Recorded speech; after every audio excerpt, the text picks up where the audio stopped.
Au mois d'octobre, énormément de cultures au potager sont presque finies ou finies pour la plupart.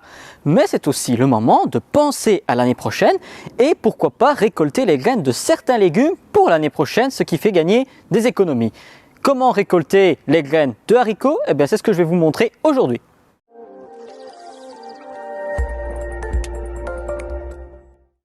Bonjour à tous et ravi de vous retrouver dans cette vidéo où nous allons être dans le potager.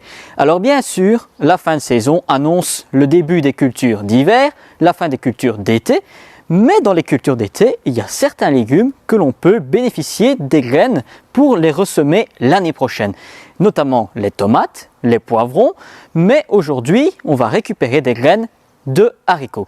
Le haricot, il en existe différentes variétés, que ce soit le roi des beurs qui sont jaunes, les princesses vertes, que ce soit des plants nains ou alors comme celui-ci des plants qui sont grimpants.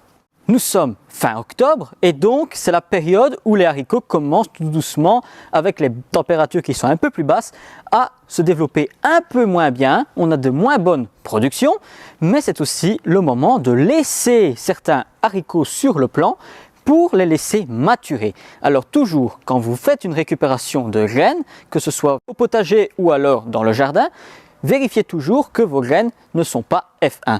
Le F1, ça veut dire que c'est un croisement de deux variétés ou plusieurs variétés, mais qu'elle n'a pas été fixée. Donc d'une année à l'autre, on n'aura pas le même résultat, les mêmes caractéristiques. Ici, cette variété est chaque année reproductible et est 100% naturelle.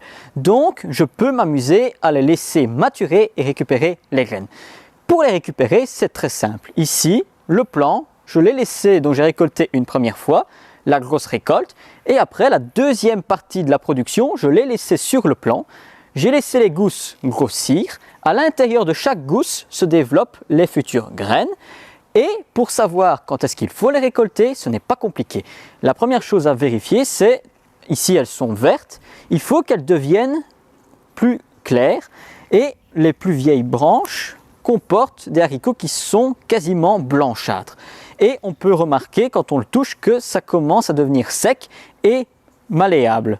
Premier cas de figure, vous avez récolté assez tôt et les autres fruits se sont développés assez longtemps et donc ils sont complètement secs. Ici on peut remarquer qu'il y a un fruit qui est complètement séché, donc lui on peut être sûr que les graines sont déjà à stade de maturation extrême.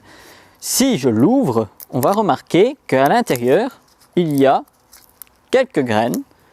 Alors bien sûr selon les gousses il peut y en avoir 3-4, mais si on a de la chance on peut en avoir jusqu'à une dizaine voire plus dans une seule gousse.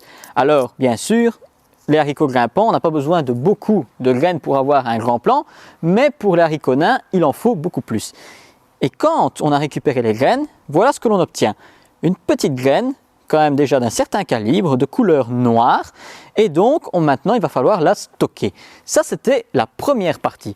Si maintenant vous avez des haricots qui sont encore verts, assez gros, mais qui commencent à faire trop froid et que malheureusement le temps est compté et qu'on n'arrivera pas à les avoir à maturité, voici ce que vous pouvez faire. Vous récoltez les haricots, même s'ils sont encore légèrement verts, et vous les laissez sécher dans une pièce sombre, fraîche, mais à l'abri des gelées. Et une fois que les gousses auront séché, à ce moment-là, vous n'aurez plus qu'à les ouvrir et vous récupérez les graines à ce moment-là. Et quand on regarde ici, on peut remarquer qu'elles ne sont pas encore à maturité car elles ne sont pas complètement noires, elles ont encore des reflets bleutés, voire blancs, tandis que les autres qui sont matures, elles sont plus petites, plus compactes et bien sèches. Donc là, c'est la nuance. Donc, si on les laisse sécher librement, elles vont finir par noircir. Une fois les graines récoltées, ici, j'ai pris un petit ravier dans lequel j'ai placé mes futures plantations. Donc ici, les graines sont disposées dans le ravier. Alors attention, quand les graines viennent d'être récoltées, elles sont encore bien lisses, mais avec le temps, elles vont encore sécher et vous allez avoir la peau qui va légèrement s'effriter. Ce n'est pas grave, il n'y a pas de souci. Après, pour la conservation de celles-ci, vous avez deux possibilités. La première, vous les placez dans une abri de jardin, à l'abri des grosses gelées. S'il fait 0, -1, ce n'est pas un problème. Et vous laissez bien aérer les graines dans le noir. La deuxième possibilité, vous les placez dans une enveloppe en papier et vous les placez dans votre frigo. Comme ça, la température reste fraîche, mais à l'abri du gel. Et au printemps, vers le mois de mars-avril, je dirais même plutôt avril, vous pouvez les semer en godet et directement en pleine terre à partir du mois de mai. Et le fait de les avoir mis au froid, ils auront une meilleure reprise et une meilleure germination. En attendant que les autres gousses mûrissent, je vais passer maintenant à la question verte.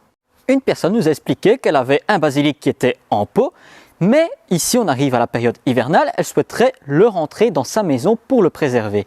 Mais le problème, c'est que le basilic commence à perdre quelques feuilles, voire même être complètement déplumé. Est-ce que c'est normal?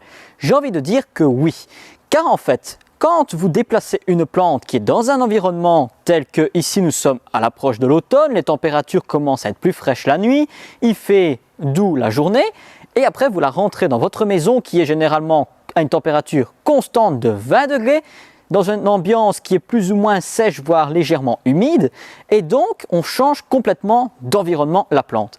La plante réagit de cette manière. En fait, elle va perdre une partie de ses feuilles et elle va refaire de petites pousses plus bas. Donc n'hésitez pas à recouper de moitié votre basilic et ainsi elle va refaire de nouvelles pousses dans l'environnement qui, à ce moment-là, s'est adapté.